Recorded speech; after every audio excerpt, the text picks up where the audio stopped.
My name is Sally Hild, and I have the privilege of serving as the nonprofit director for the Wayside Inn Foundation.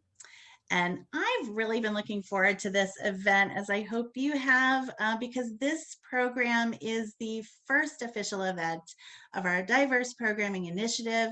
It's an educational series that we are kicking off in 2021, made possible by donations that we received through our Giving Tuesday campaign back in December.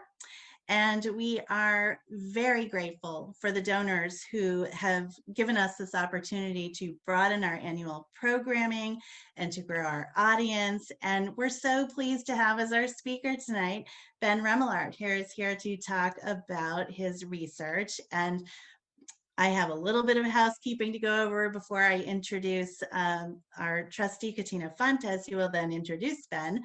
But tonight we have about 50 people who will be Zooming in with us.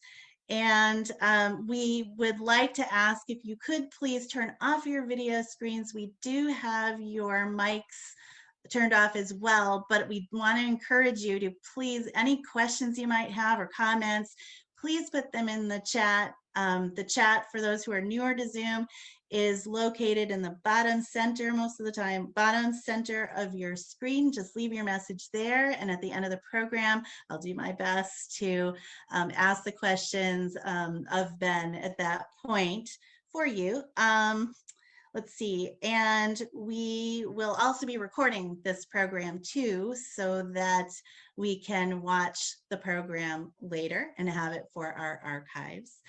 And we anticipate that this program will run for about an hour. So now I would like to introduce Katina Fontes. Katina, are you turning on your video? Katina, there she is. Katina is not only an educator by training, but she is also a trustee of the Wayside Inn Foundation. She's the chair of our development committee, and she also serves on the program committee as well. And it was really because of Katina, who had started a conversation back in the early fall with somebody about the need for the ways in which we should expand our programming portfolio, that the initiative was set up. And it's really exciting, and because of her connection with Ben, that this evening is possible. So once again, before Katina starts, I'm going to ask everyone to please turn off your video and please add your questions to the chat. But Katina, I'm turning it over to you now. Thank you. Thank you, Sally. And thank you all for coming here tonight or joining us virtually for this program. I asked Sally if I could introduce our speaker tonight for several reasons. The main one being that he is just an outstanding student, scholar, and human being, I would say, but also because he's a former student of mine. And for that reason, I have the need to basically gush over my former students in situations like this. So I just wanted to say a little bit about him. I first met Ben Remillard in 2013, I believe, when he was still an undergraduate at Providence College, visiting graduate schools. And I now know that he likely passed on other opportunities so he could join the Heritage Studies program. It was a graduate program at Regis College, and work with the director he met on that visit. But much to his dismay, when he arrived in the fall, he found me instead, as I had quite unexpectedly become the interim director of the program just a couple weeks beforehand. To make up for this disappointment, I asked him to be a teaching assistant in my pre-Columbian history class, and we had a lot of fun that semester.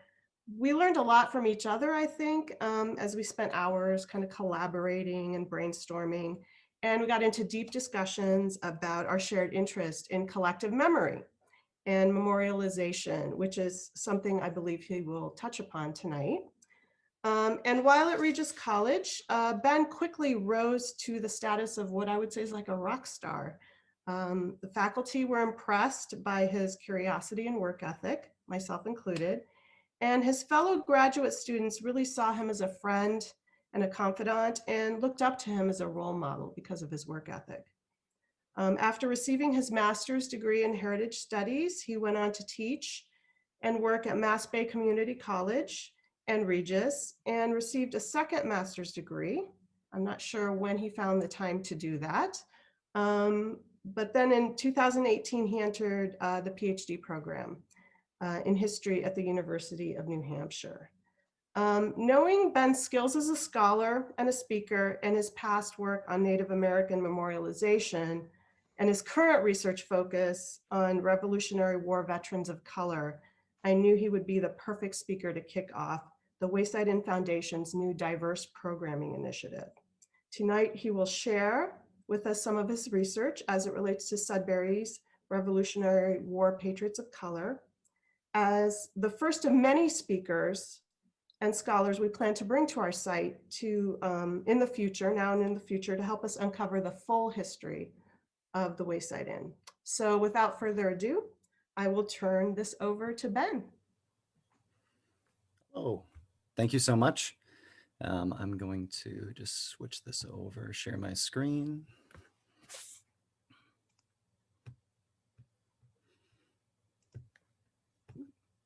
There we go. So I first just wanted to say thank you so much to Katina and Sally and the rest of the Wayside Inn Foundation for having me tonight, and obviously to you all for attending tonight. Based on the snow, it's probably good that this is a virtual event. As Katina mentioned, I'm currently a doctoral student at the University of New Hampshire, and I've been eagerly working on this project during winter break while working on connecting this all to my own research, which is part of my dissertation on Patriots of Color in the American Revolution. It's been a lot of fun, and I'm excited to see where it keeps taking me over the next couple of years, which we'll get to. So I wanted to start here. This is a relatively famous portrait made during the Revolution by a French officer, Jean-Baptiste Antoine de Vergere. In it, you see a black soldier in the Rhode Island 1st Regiment serving in the Continental Army alongside a white soldier, a white frontiersman, and a French officer. I say it's pretty famous because if you ever read a book on the American Revolution and it includes something about Black and Indigenous or Native American soldiers, you're usually going to see this picture. Or you might see this one of an Indian from Stockbridge, Massachusetts, which contributed a militia unit comprised entirely of Native American men during the war. That image is the only known image of an Indigenous militiaman serving in the war. It was created by a Hessian captain. I bring this all up because when it comes to the American Revolution, well, I think it's getting better. Most of us don't grow up learning about the contributions made by people of color in the Revolution.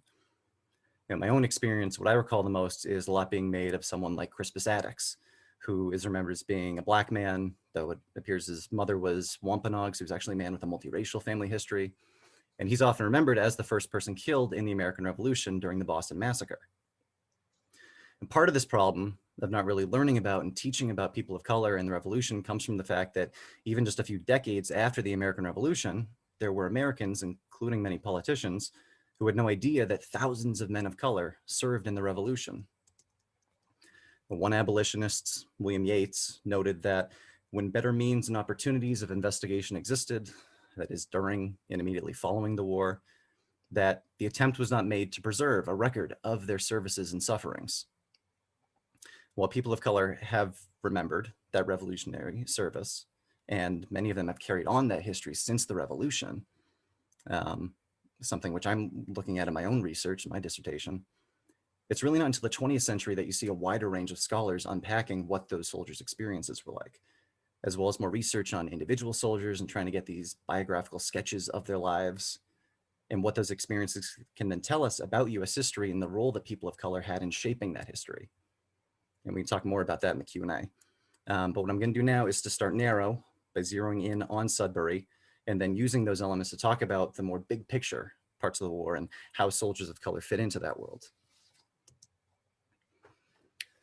Now, one of the most prominent Sudbury residents to take part in the battles at the beginning of the war at Lexington and Concord was EZEKIEL HOWE, who took over what would eventually become Longfellow's Wayside Inn.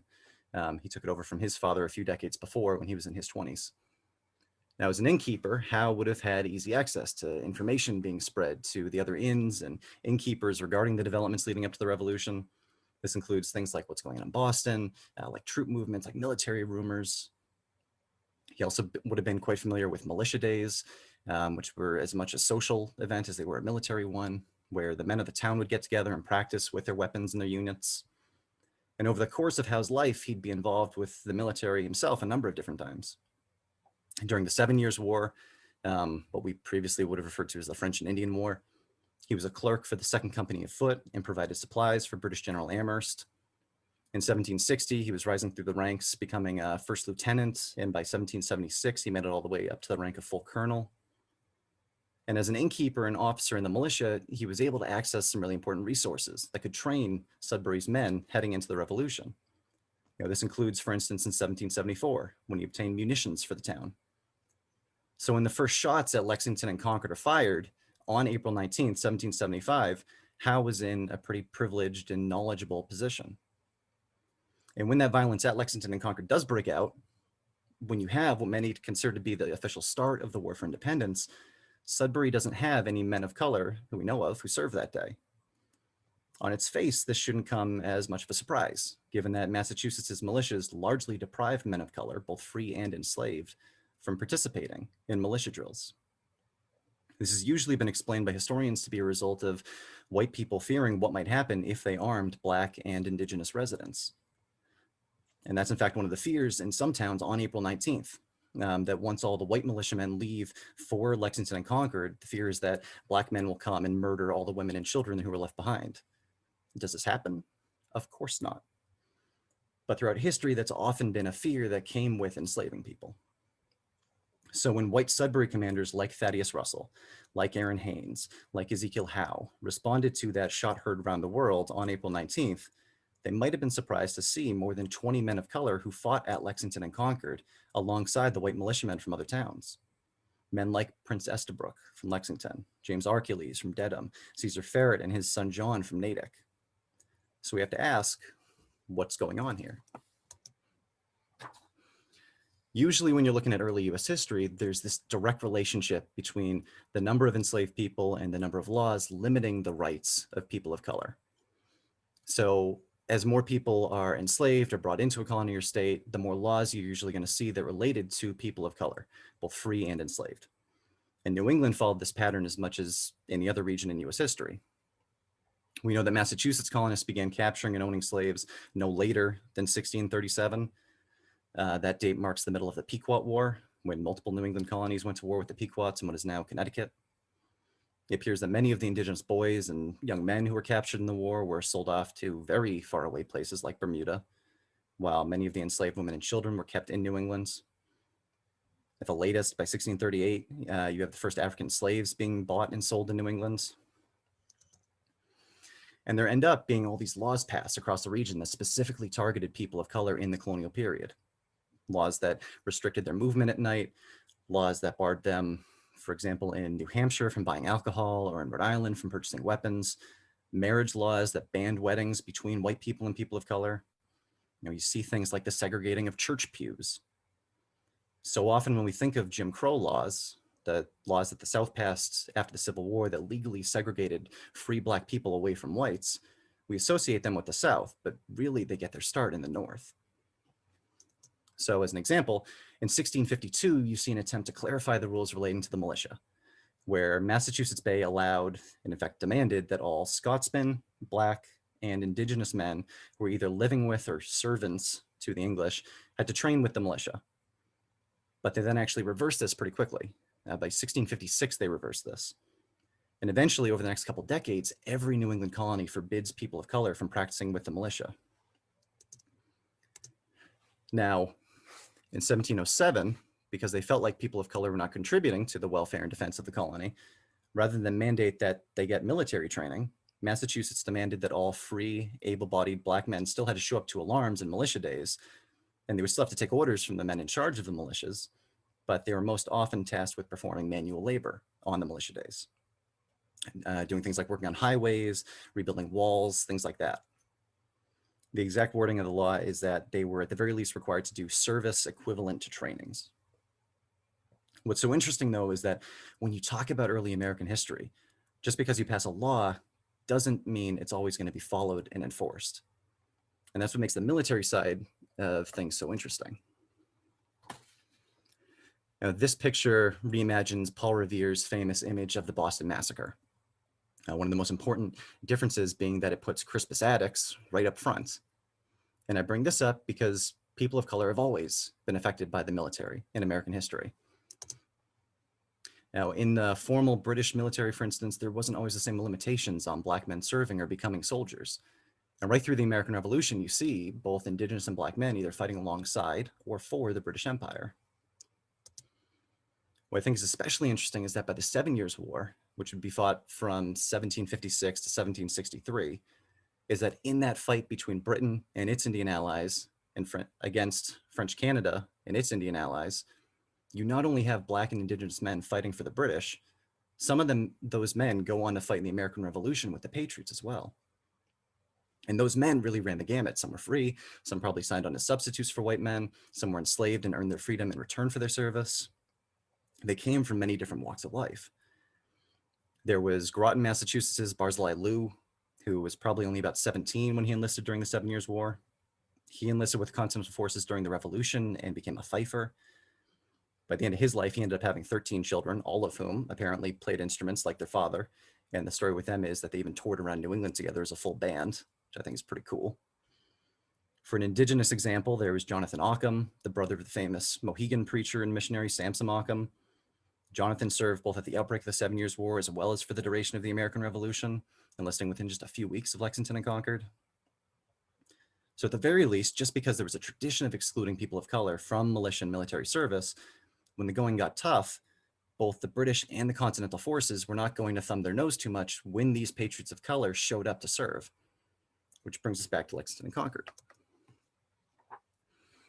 And here's a breakdown of the numbers of patriots of color from the surrounding towns who've been identified as having shown up to Lexington and Concord. My guess is that there were at least a few more, but who were most likely not included in the official records.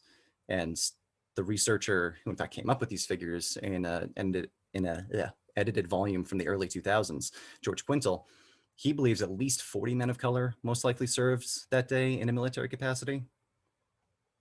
This would have comprised about 1% of the men to serve that day, which it sounds low, but given the legal restrictions in place and given the second-class citizen status of Black subjects within the colony at that time, that number, I think, is still pretty incredible. And that raw number and that percentage is only going to go up once other men of color begin finding out that they'll be welcome in the war effort. These numbers, by the way, I wouldn't be surprised at all if they end up going up in the coming years as more people do research on this period. Heck, I wouldn't be surprised if someone reached out to me after this and tells me, yes, there's actually been more. There's just so much interest in this period. And I hope these numbers do go up as more research is done. Now, I believe that the experience for Sudbury's leading men, like Ebenezer Howe and Thaddeus Russell, of having seen men of color serving alongside white militiamen, must have had a positive effect on them. Because when Sudbury began recruiting men in the coming weeks, multiple Black men from Sudbury were among the first to enlist.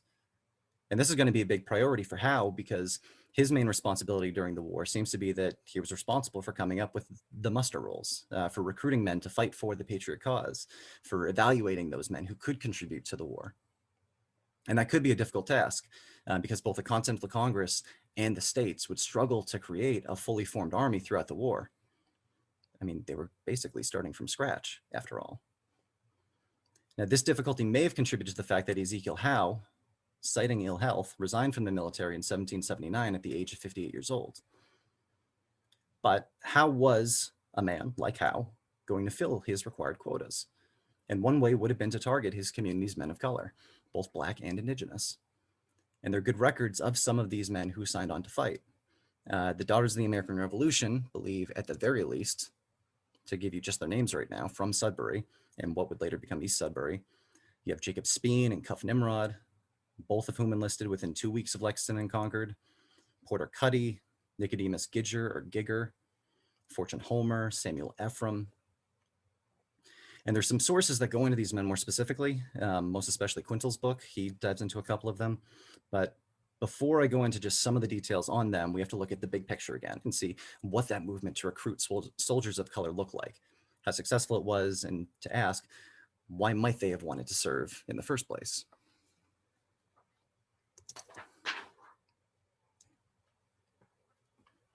Now, in terms of absolute numbers, we don't really know exactly how many men of color signed on to fight with the Continental Forces, but for that matter, we also don't know exactly how many white men signed on either.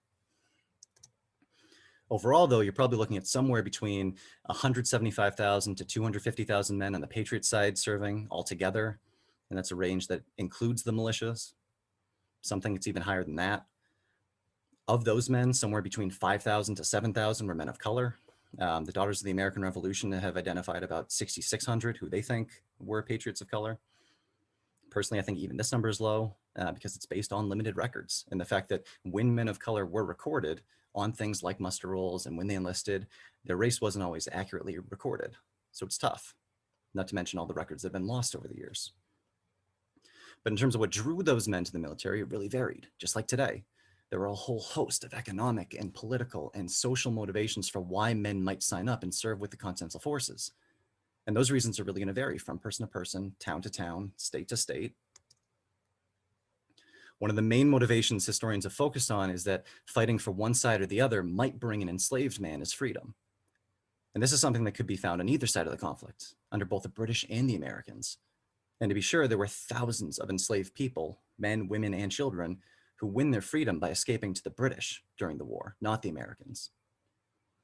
You know, for our purposes, fighting for one's freedom is something that had happened during the 7 Years' War too, and it's going to continue during the Revolution, like in Connecticut and Rhode Island, where you had many more enslaved people per capita than in the rest of New England.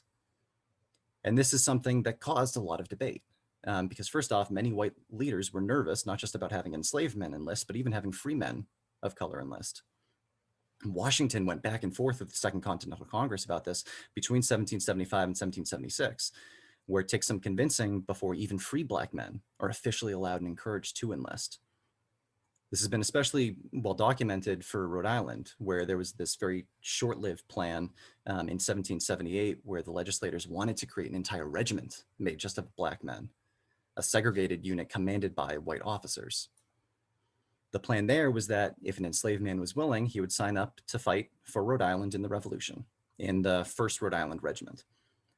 His master would be paid a bounty, or a signing bonus, for that enslaved man's service, and then the enslaved man would be considered free.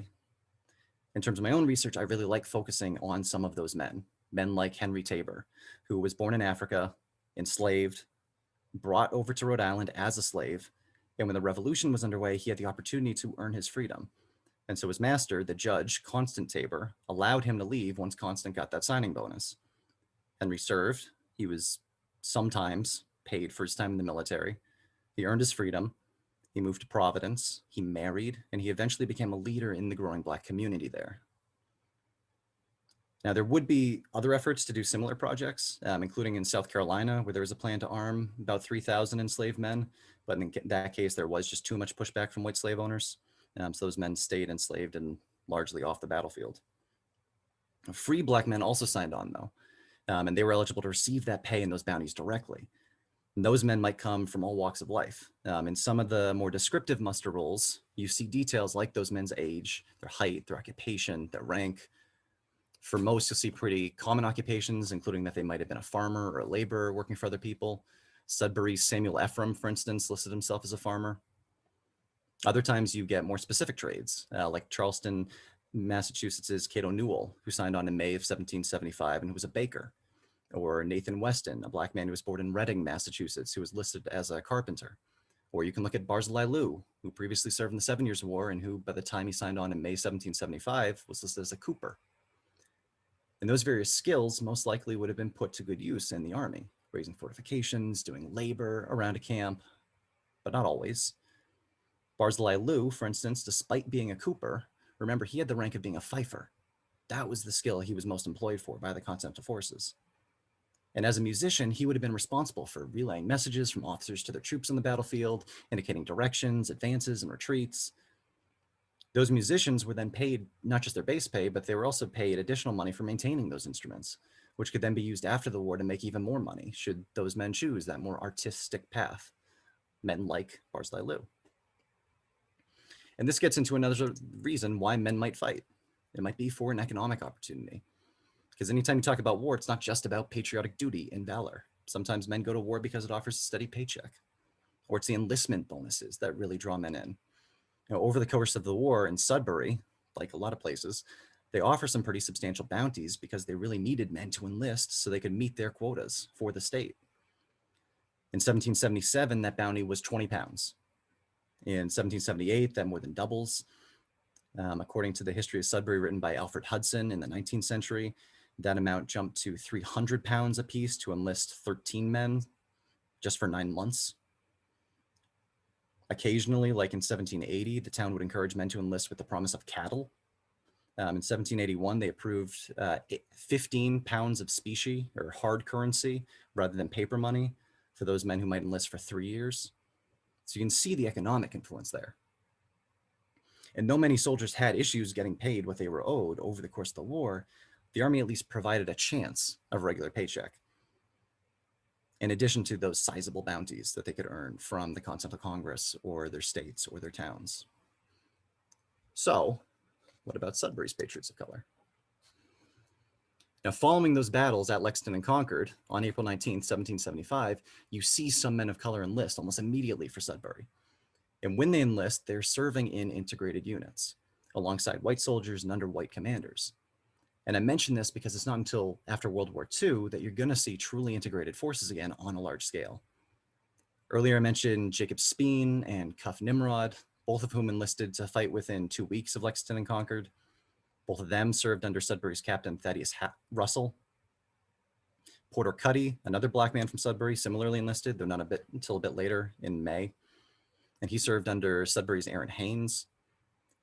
These men, in addition to many of the other men from around Massachusetts who enlisted to fight so soon after Lexington and Concord, most likely would have signed on for 8-month enlistments. That was what was most common at first. It's not until little later on that you start to see these longer enlistments. This is partially because you still haven't declared independence from Great Britain.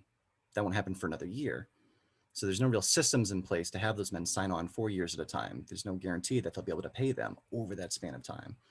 There's no effort all up and down the eastern seaboard to enlist those men. But those men who do sign on right away were involved in some of the earliest conflicts of the war, such as at the Battle of Bunker Hill in June 1775, where Cuff Nimrod and Jacob Speen's unit served.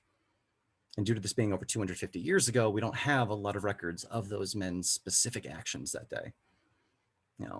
Most of them didn't leave behind any records of their service, especially given how many would have been illiterate and unable to record a lot of their stories themselves. Luckily, lots of people like talking about and researching military history. So there's been a lot done to track the movement of troops over time, which I'm happy to talk with people more about later. Sites like Fold3 and Google Books and different genealogical sites have made a lot available, including a lot of the records from the 19th century at the National Archives and Records Administration that a lot of researchers rely on today. There's a ton out there, and it's becoming more accessible all the time. So with soldiers of color, including those from Sudbury, the details can be scarce sometimes, but even every once in a while, you get hints of things that occurred. Sudbury's Porter Cuddy, for instance, we know served at Bunker Hill in part because after the battle, he reported that he lost his jacket there and requested money for a new one. And that wasn't uncommon, given the retreat that occurred at Bunker Hill as the British took control, and not to mention it's the middle of summer when that happens. You see plenty of examples of other men who, most likely during the retreat, left behind or lost their jackets. Some also left their guns behind. That would have been a little more problematic, I imagine. And sometimes even just the details on troop movements can tell us a lot. So for some men who might otherwise not have gone outside of their colony or state, military service could bring them on tour, seeing parts of the country they might otherwise never have seen. Sudbury's Jacob Speen, for instance, he initially signed on in 1775. In July 1778, he was serving at West Point in New York. By 1780, he was back in Massachusetts, but out at Springfield, before he eventually traveled to New Jersey. Occasionally, when researching some of these men, you'll get some really interesting details that might pop up. like the fact that in addition to traveling all across the North during his years in the military, Jacob Speen and his company apparently served for just over a month in 1777 in Rhode Island on a quote unquote secret expedition for just over a month. All while this is going on, you see men like Speen starting families. You know, in between his enlistments, Speen married a woman from Cambridge and they moved in together in Natick. And it was this fact that probably prompted him to keep reenlisting throughout the war in order to help provide for himself and his wife, reenlisting for a final time in 1782. And he wasn't the only one starting a family during the war. One Black soldier who often gets brought up when talking about the Revolution is Salem Poor, who in 1769 bought his freedom and within 2 years married. But as two formerly enslaved people, the two struggled economically. Still, despite the experience of being enslaved at birth, and despite being unable to get the local support he and his young family needed when they petitioned their town of Andover, Salem Poor enlisted after Lexington and Concord and served, perhaps most notably at Bunker Hill, where he apparently acted so honorably that 13 officers and a surgeon all submitted a petition to reward him for his actions that day. According to town tradition, Poor supposedly killed a very high-ranking officer. And he reenlisted twice after this, including after his wife became pregnant in 1776 with a baby boy whom she named Jonas. And while he might have missed the first couple of years of Jonas's life, that opportunity to both serve his nation while also providing for his family was probably a really important draw for him and others like him. Now, before I mentioned that these Black soldiers served under white commanders. And what I should note is that the white commanders from Sudbury weren't just giving orders to men from their hometowns. So when Sudbury's Jacob Speen and Cuff Nimrod signed on, they might have been pleased to serve alongside other Black men like Cato Dinnis, who served under Sudbury's Thaddeus Russell. Cato Dinnis, though, did not grow up in Sudbury. He came from Cambridge. And based on his last name and given the proximity, it's probable that he might have known or even related to other Black men in the area like John Dinnis, who also came from northeastern Massachusetts, and James Dinnis. What's interesting about these three, all three Dinnises, later on in the war, not only did they serve, they also all three served on ships. And this brings up an important point, because when we talk about service during the Revolution, it took various forms. While Black soldiers were for a long time remembered for serving as musicians, and while others might have been assigned to more menial roles, such as laborers and wagoners and waiters or servants to commanders, they were also employed as soldiers, as sailors. They acted as spies. They served as privateers or pirates, serving on behalf of the Continental forces. You see quite a few Black and Indigenous men, in fact, who served on ships during the Revolution. And being a privateer might be a pretty lucrative position, given that when those men captured a British ship, the whole crew would split the reward. Likewise, not all Black soldiers even served for similar amounts of time, something which we can see in some of the Black soldiers for Eastern Massachusetts. Framingham's Cato Hart had perhaps the longest length of service for any patriot of color during the war, apparently serving for all 8 years of the War for Independence. According to a 19th century history of Framingham, he was awarded a badge of merit for that length of service. Other men fell into a pattern that you see in many wars. The historian Charles Royster refers to it as this rage militaire, or this passion for arms. This feeling that when some historic or terrible event happens, like a Pearl Harbor, like a 9/11, like a Lexington and Concord, it spurs on all these young men to sign up to fight in the military. We see it all the time in US history.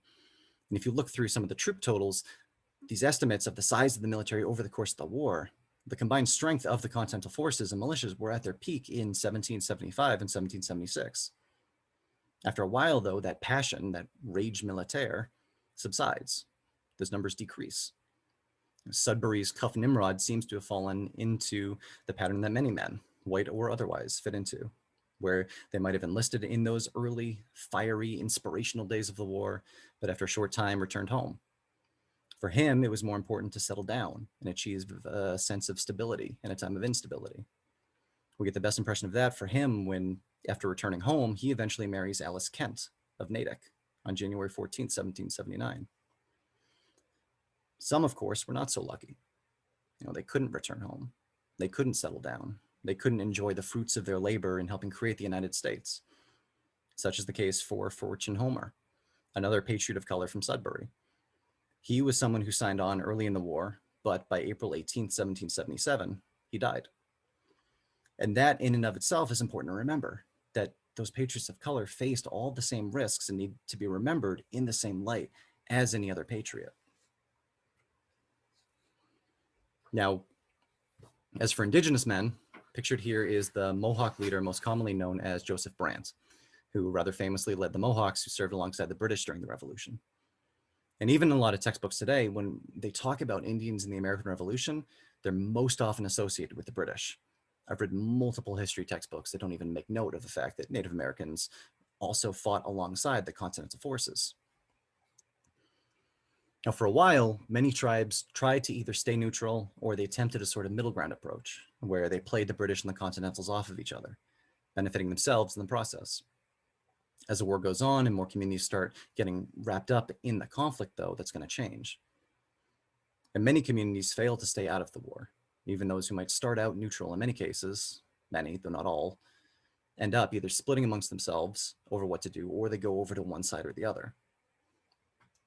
When you talk about New England, though, many, though again, not all, many Indigenous peoples who are going to fight in the Revolution are going to serve alongside the Patriots.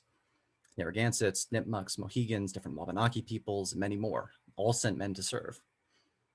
And they could fight for a number of different reasons: for money, for honor, for the hope of achieving increased political recognition or rights. Some served in units comprised entirely of Indian men.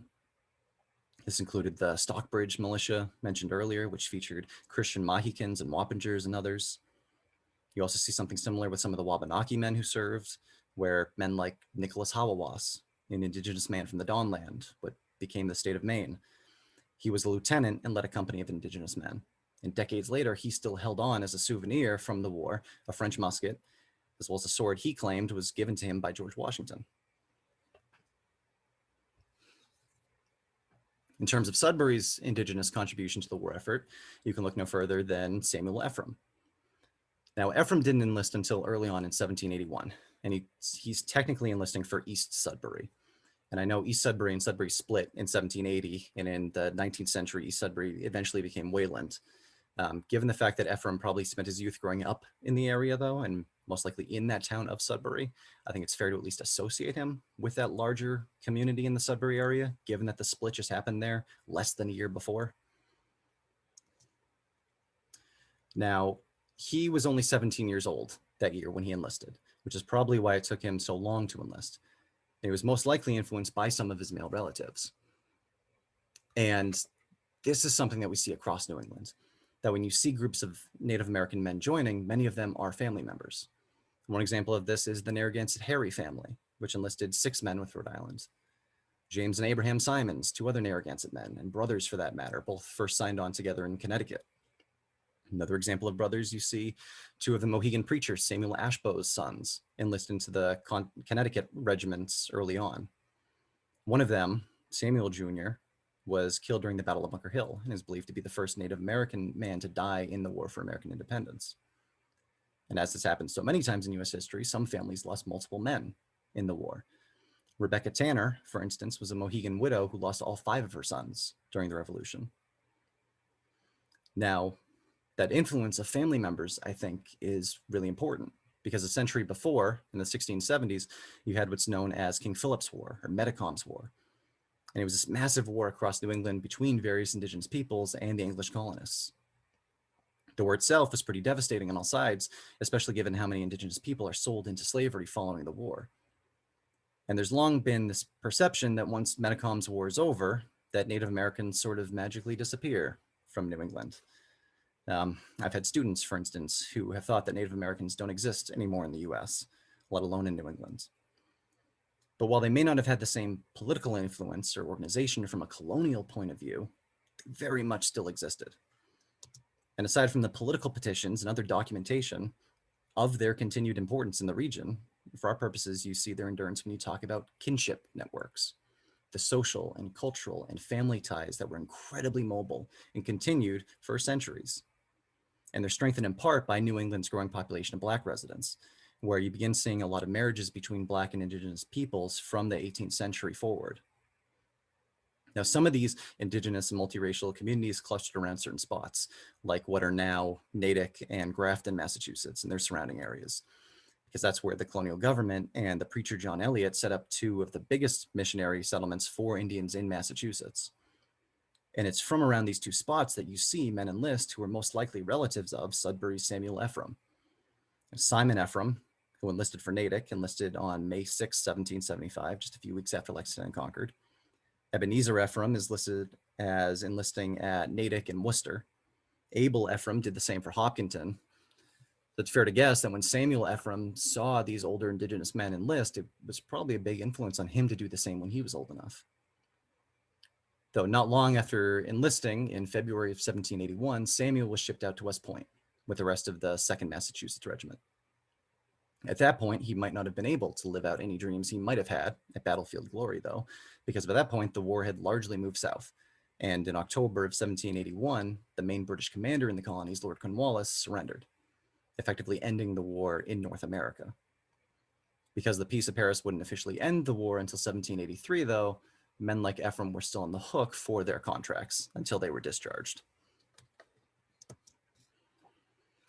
Now, as for what life could look like after those Patriots of color returned home, which is something I'm really interested in for my own research, it could really vary. On one end of the spectrum, you have better off veterans of color like James Forden, who was a Black man from Pennsylvania. During the Revolution, at just age 14, he served as a privateer. He was taken prisoner and suffered as many POWs did behind enemy lines, being exposed to a lot of hunger and cold and disease and mistreatment. After the war, though, he struck out and launched a successful business making sails for ships. He makes a lot of money doing this as the United States is trying to build up its economy to get its own fleet of merchant ships out into the world. And he goes on to fund some of the abolitionist efforts in Pennsylvania calling for an end to slavery. In Massachusetts, you had Black men like Prince Hall, who made multiple petitions to end slavery in Massachusetts, who we think was a veteran and who went on to create a branch of the Freemasons for Black men, where you see multiple veterans of color joining in that community in Boston. You had men like Paul Cuffey, whose mother was Wampanoag and whose father was an enslaved African. And during the war, he was a merchant who helped keep the island of Nantucket supplied, despite the fact that he was held as a prisoner of war by the British for a few months.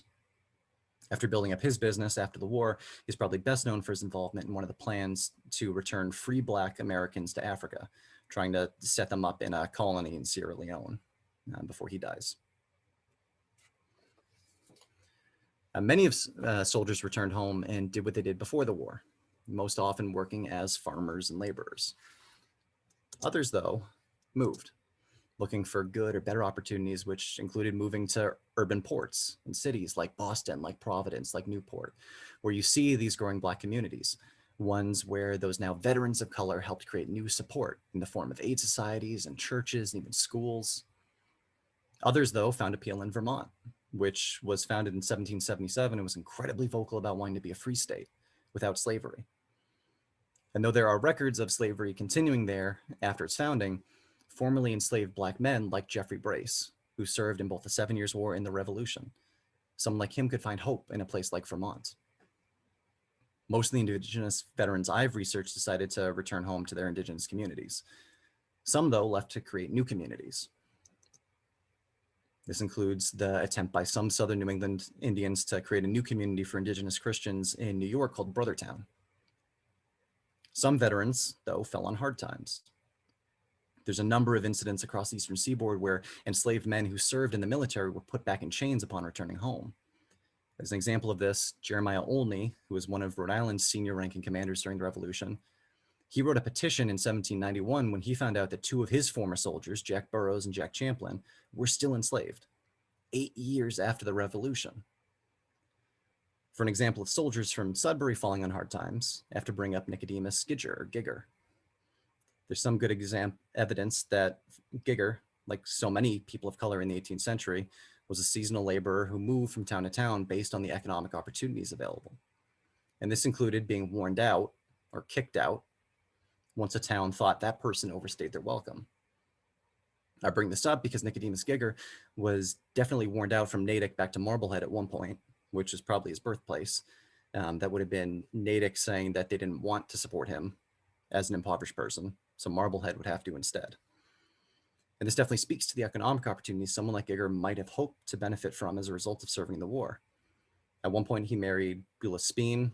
This was his second marriage, and she was an Indigenous woman. Together, they moved to one of those Indigenous clusters in Massachusetts, eventually moving to Grafton, which again, alongside Natick, was one of John Eliot's praying towns in the 17th century. Despite those community ties, though, things must not have been very easy on their family, because within 20 years of the Revolution, it looks like Nicodemus had died, and Beulah built up a pretty sizable debt from medical expenses. Now, as an Indigenous woman from Natick, Beulah had land rights in Natick. And claiming that Indigenous heritage, her and Nicodemus's sons petitioned the Massachusetts General Assembly, asking that they be able to sell her land in order to pay off some of those debts, which is something you see throughout the 18th century. There's at least 3 Indian veterans from Natick who served in the 7 Years' War who had to do the same, selling their land off in order to pay off the medical debts they accumulated as a result of their injuries during that war. And that includes Joshua Ephraim, another Indigenous Ephraim man from the Natick area. I bring this up because by and large, it's important to note that there's no real expansive programs of support for veterans during the 18th century. There's some attempts early on at giving land to veterans, but those don't really pan out that well. And you see some efforts to support some men, like those who might have become disabled as a result of their service, but it's not thorough. Some surviving veterans, though, get lucky when in 1818, about 35 years after the War for Independence, Congress finally passed what would become the first federal pension program specifically designed for Revolutionary War veterans. Now, initially, former privates and musicians, which would have applied to most of the Patriots of color we've been looking at, would have received about $8 a month.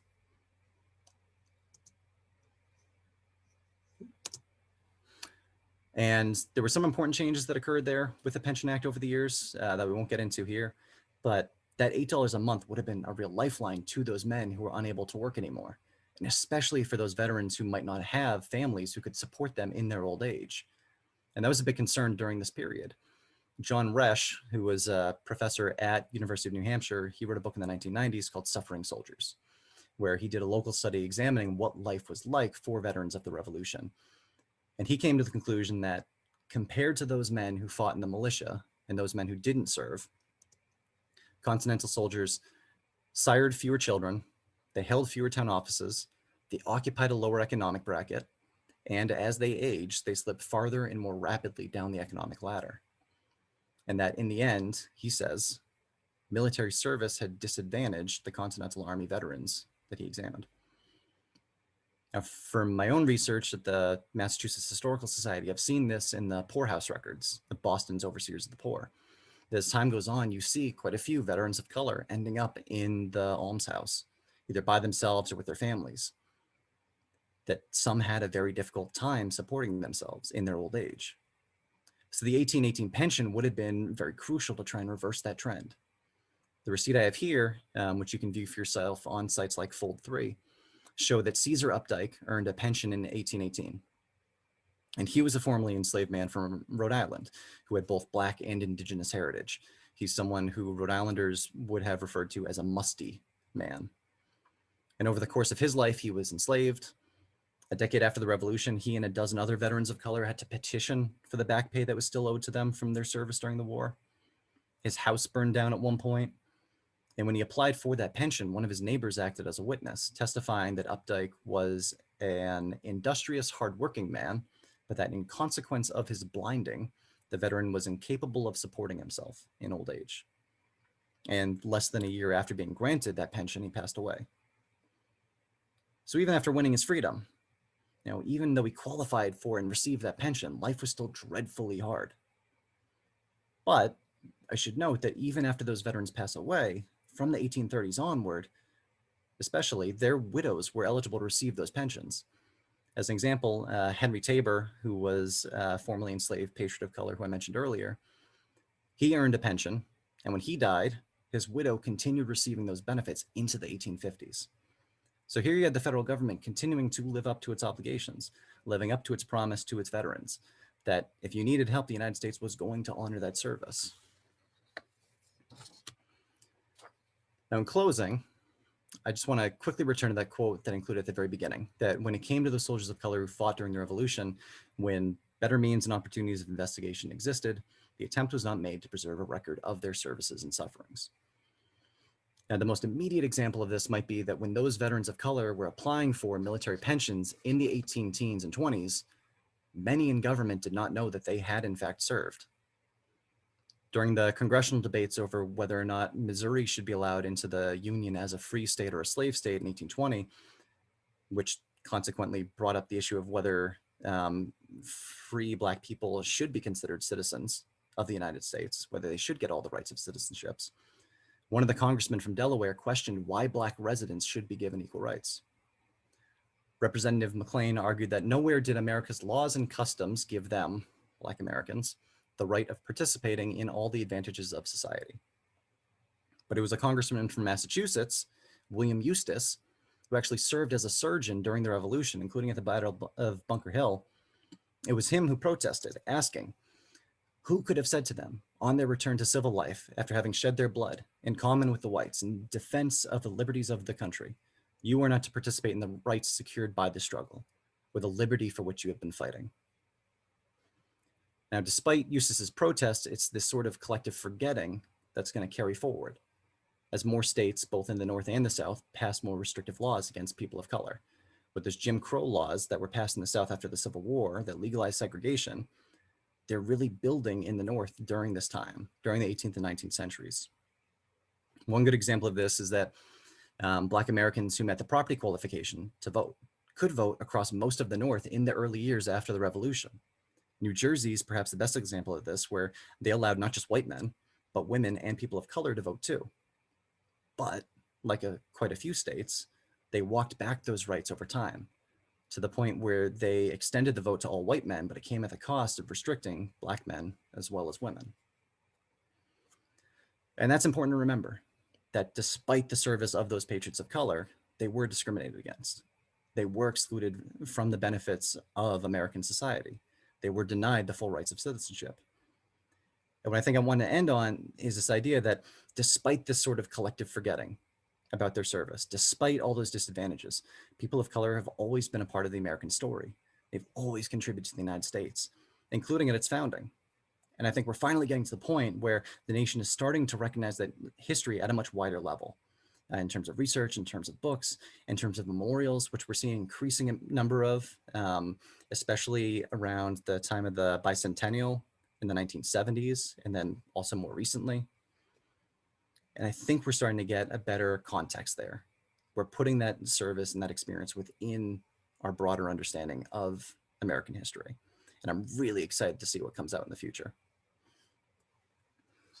So this is just a little selected bibliography. I'm happy to share this and other resources with anyone who might be interested.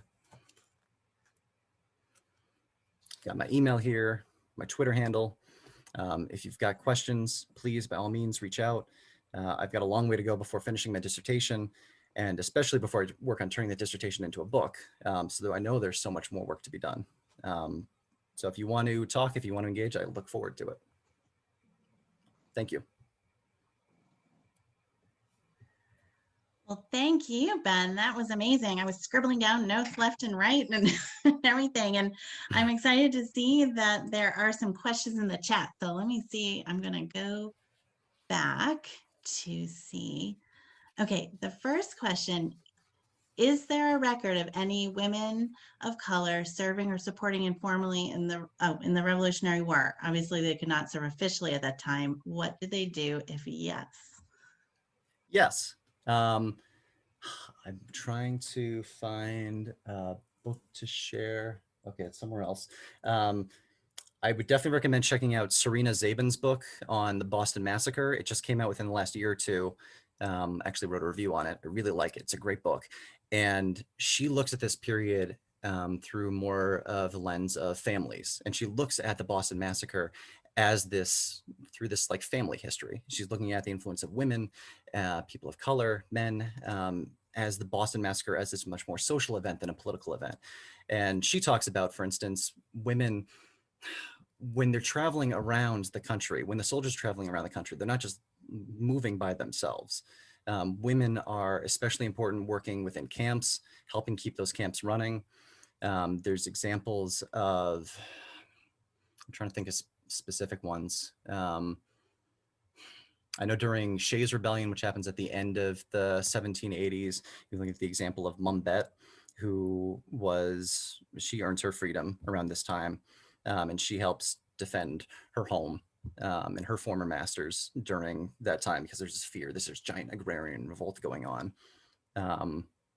I want to say there's at least one woman of color who works as a spy during the revolution. Don't quote me on that. I'd have to look it up. But there's definitely some cool resources out there that I can forward to people if they're interested. Great. And let's see, there's a question about sources. To find a new veteran of color, are we relying essentially on census records, or are there other places that have reliable information on the race of veterans? Where did you go to look?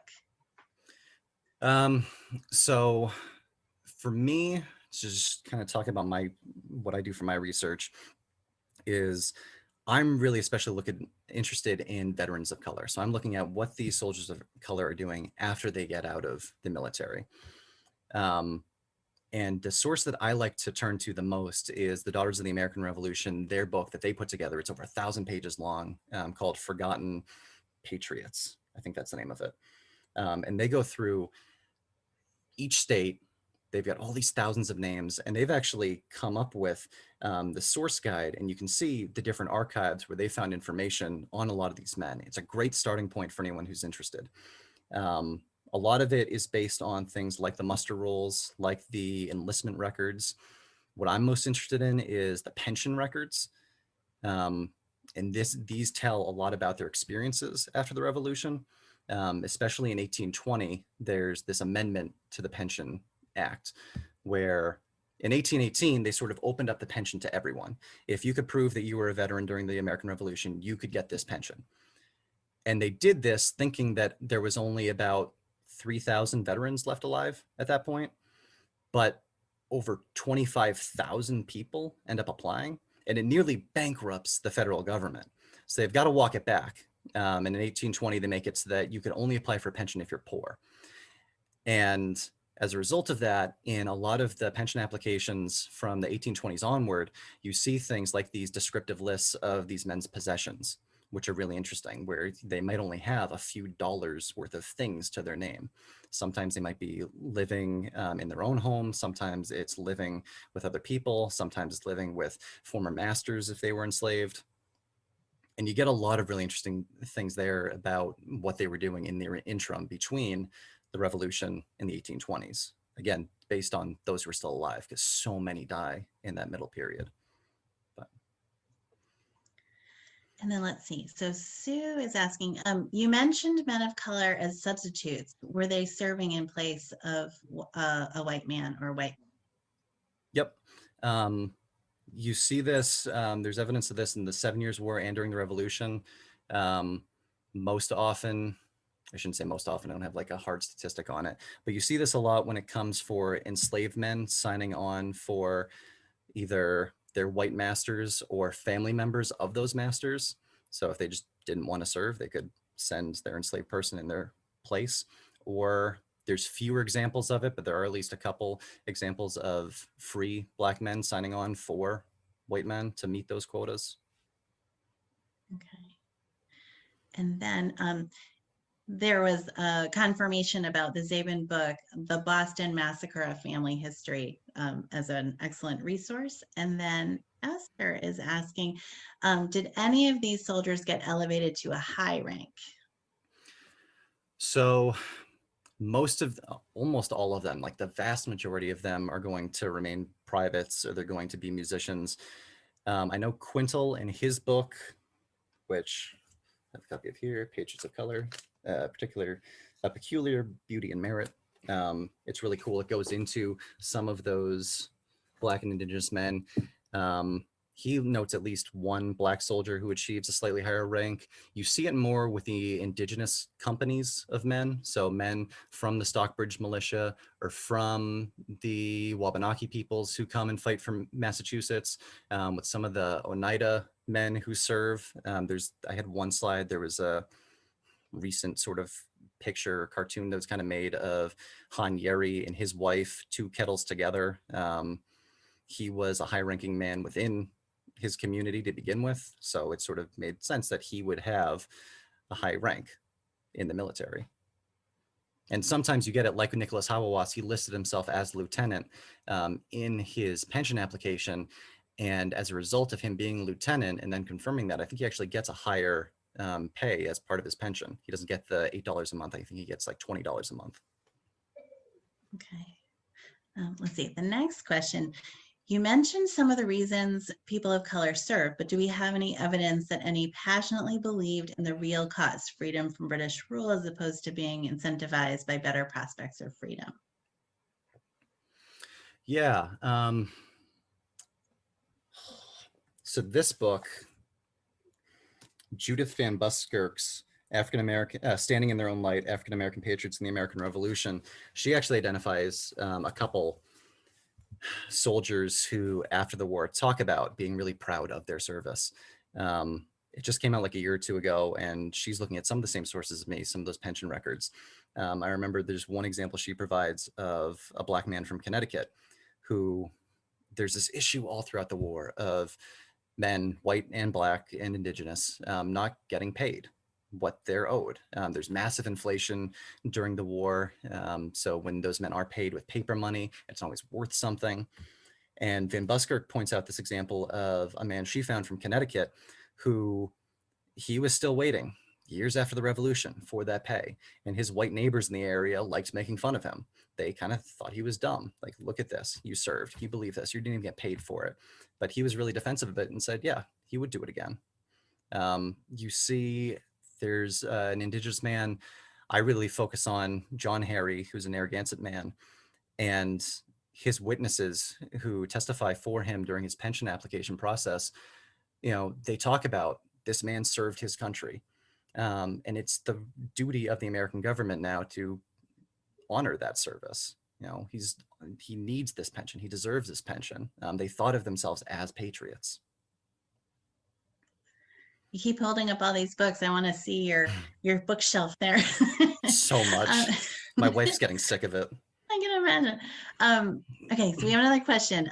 Would there be records of ribbons or honors awarded during the war?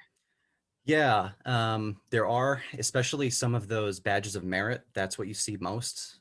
Some of them are kept with or they've been found and they've been compiled with those pension applications for those veterans of color. So if you look on fold 3, which I really like, it's a really amazing source. It just speaks to the interest in this topic and just in military history in general, where so many people have done all this legwork and made all these scans and copies of things in DC, which otherwise would be really hard for us to access. But you see copies of especially these badges of merit in their files.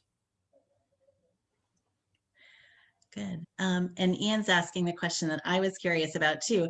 Are there substantial personal writings, so diaries, family histories, memoirs, by white soldiers about soldiers of color? Hi, Ian. Ian's a friend. Yeah. Nothing substantial. Usually it's going to be one-off things. Like if you see something like William Eustis talking in the halls of Congress, that might be a paragraph or two.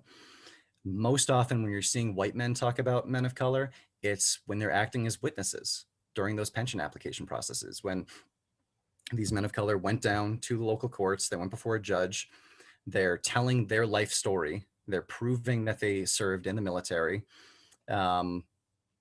Usually because these men were illiterate, there would be a court clerk who would record their stories. And as part of that application process, you'd have witnesses, especially if you couldn't prove that you served. And sometimes those witnesses would come and they would either, have their words recorded by the court clerks, or they'd submit something in their own handwriting, talking about how long they've known that patriot of color, how they know that they served in the military. Some of them give evidence, like the Narragansett veteran that I look at, John Harry, like Caesar Updike, actually, one of his former employers testifies on his behalf saying this man was injured during the war. And now, especially in his old age, that injury is really hampering him and he can't work anymore. He needs this pension, so you've got these friendly neighbors, sometimes employers who are willing to do that. And that's where we get their voices heard the most, I think. And then we have, what became of men of color who fought for the British? Did they go to Britain with the retreating army? So a lot of the formerly enslaved people who escaped the British, and again, this is men, women, and children. So in 1775, you've got the earliest instance of it. Lord Dunmore, who's the royal governor of Virginia, he puts out this proclamation, so it's Dunmore's proclamation, promising freedom to any enslaved people belonging to the Patriots, saying if you escape behind enemy lines to the royal governor of Virginia, he'll grant you your freedom if you fight for the British. And he has this thing called the Ethiopian Regiment that he gets a lot of formerly enslaved men to sign on and to fight for. So they do serve during the war for the British. And then after the Revolution, what you see happening a lot is there's a good book by Maya Yasinoff called Liberty's Exiles that looks at what happens to former loyalists, including some formerly enslaved people who escape to the British lines. And they kind of just go all over the British Empire. Most especially, they go first up to Nova Scotia. There's a community there, but they face so much discrimination in Nova Scotia from the local white community that a lot of them leave for Sierra Leone, which is another new British colony at that time. And then let's see, one of the final questions is, what will be the theme, if you're willing to share, what will be the theme of your thesis and eventual book? So it's looking at these Revolutionary War patriots of color, looking at them as this sort of generational cohort, because so much of the work that's been done on them usually kind of just limits the focus to their lives during the Revolution, which is great. And we've gotten so much out of it. And especially the past couple decades, even just the biographical sketches on these men are incredible. What I'm looking at is more seeing them over the whole course of their lives and looking at their activism politically and socially and economically, and seeing what they were doing for the rest of that time. Because there's a lot there that I think is missing in the historiography. And I really want to try and bring attention to that. Great. And then I was just curious if you can think of what was the most surprising or unique, or the thing that gave you chills that you were able to use as a resource that you could hold in your hand at what repository? I mean, you probably found so many things, but there are a lot. Again, I could, shift the camera around to like the books just on like the desk, which is not really that great because there's 13 other bookshelves in the house that I could point to. I don't know. I think the thing that really got me started on it, I mean, I've been interested in Indigenous soldiers in the Revolution since I was an undergrad at Providence College, and it carried forward since then. And I think just the first time I got onto Fold 3 and I was looking through some of those pension applications and reading these stories that these patriots of color are leaving behind as part of their pension applications, that gave me the most chills. Yeah. In addition to all of the amazing books, which I keep on getting delivered from Amazon. I just keep finding more. So I think that I have come to the end of the questions. I hope I did not miss anyone, as I'm a Zoom novice, but I think I caught them all. But does anybody have anything last minute that you can quickly tap and type? But otherwise, we just really want to thank you. This was wonderful. I learned a lot of new things that I know were not in my history books. And so I thank you so much for your time and willingness to tell us all that you've learned. Thank you all so much for having me. Yeah, and I thank everybody here who attended this evening. Very good. All right. So thank you, everyone. Take care in the snow. I know it's coming down a little bit out there, so if you have to go out, but thanks a lot. And we'll see you at the next program.